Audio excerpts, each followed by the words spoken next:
Eugene Mulero here at the 13th Annual Recruitment Retention Conference in Nashville, Tennessee, and I'm here with Rob Hatchett, Vice President of Recruiting at Covenant Transport and based in Chattanooga, Tennessee.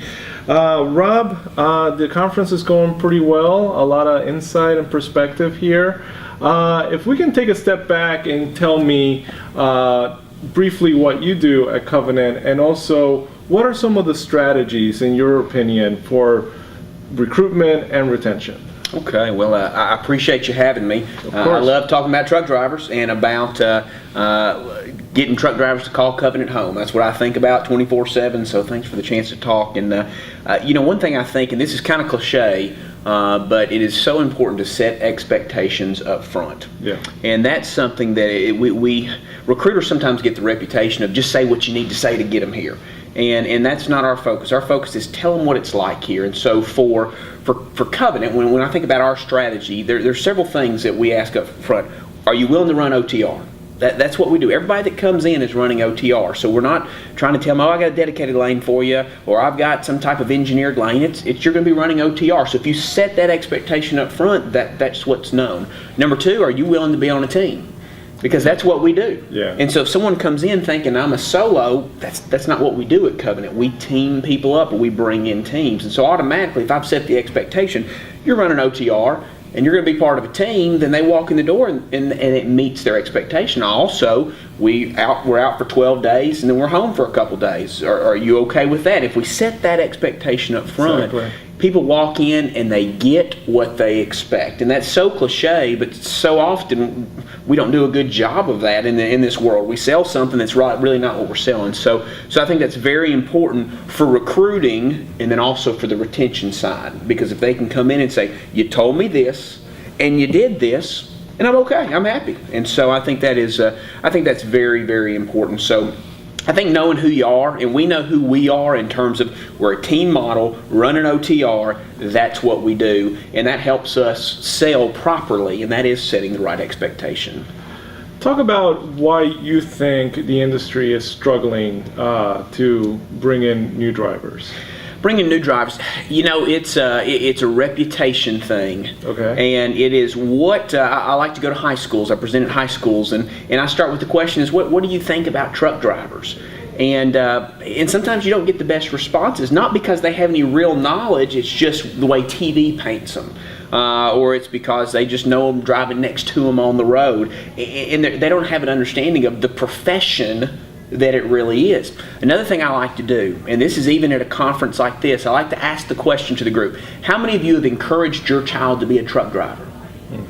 The number of hands that go up, even at a trucking conference, are very, very few. Exactly. So we have a generation that is not bringing up their kids to respect our industry, and so now we're kind of behind the ball, and we're having to go out and present to the younger generation this image that we know is a very professional image.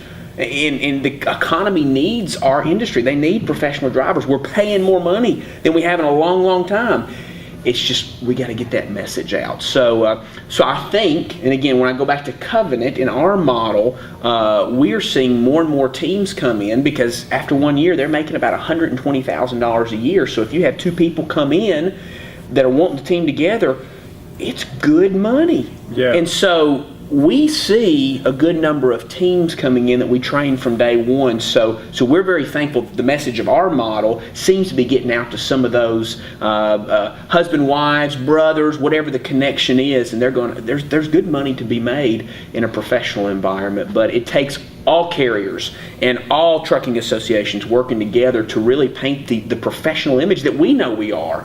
It's just we got to get the world to see that. Now, at this conference, there's been a lot of talk about wages. The Economist this morning addressed that. I've been at several panels where they brought that up. You think that message is getting out there, that some firms do pay and there is money to be made out there? Yeah, slowly but surely. Okay. And the tough thing is that when you come into the industry, those first few months, the way most trucking companies are designed for student pay, we call it, or your first month in the industry, it's not the big dollars. Yeah. And so that's one thing that you look at. If we could increase those first few months of student pay or new driver pay, that would certainly help out, because you normally got to get to about that 4 or 5 month mark till you get the big pay increases. And so I think the message is getting out there, but it can't get out there quick enough to get the new drivers to replace the drivers that are exiting. And so the good thing right now is we sit here in February.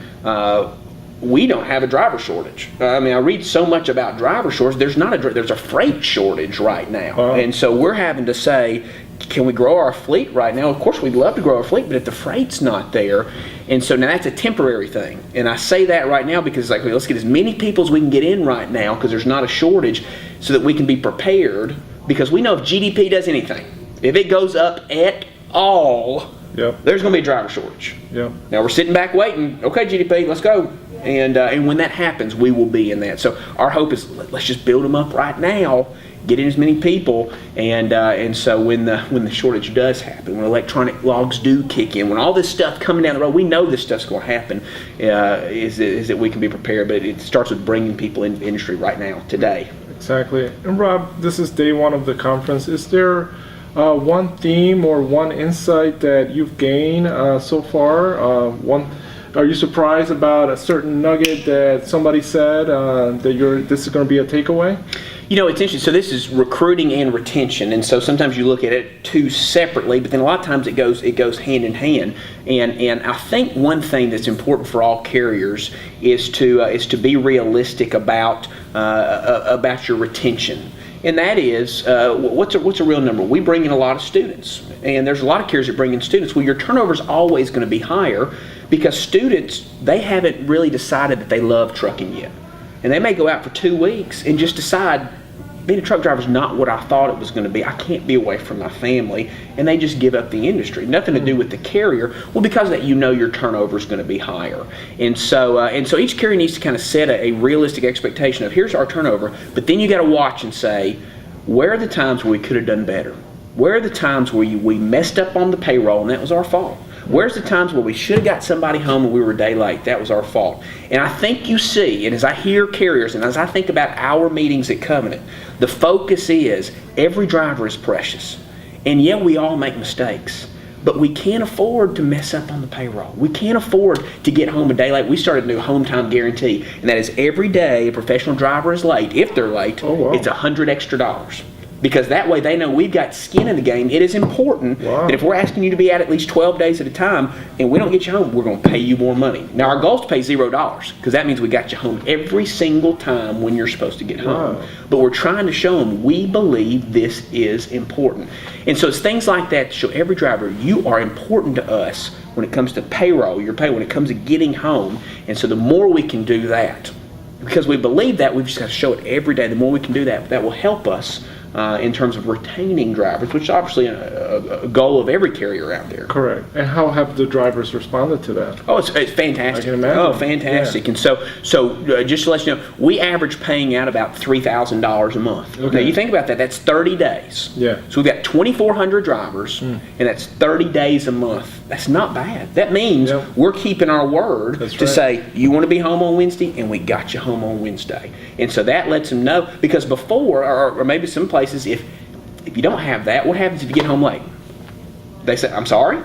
What does that do that I missed my doctor's appointment or I missed my kid's game? Exactly. And so we're trying to say, no, we know that's important, and we're going to pay you money. And then we watch the fleet manager, because that's obviously with driver lots, and well, my fleet manager, because we can go, you've got to make sure you keep your word and get them home. So it's been a great thing for us to let our drivers know how important we think this is. Rob, I want to thank you for joining ttnews.com and to take time to chat with us. Yes, I appreciate the opportunity. Okay, thank you. Thanks, Eugene.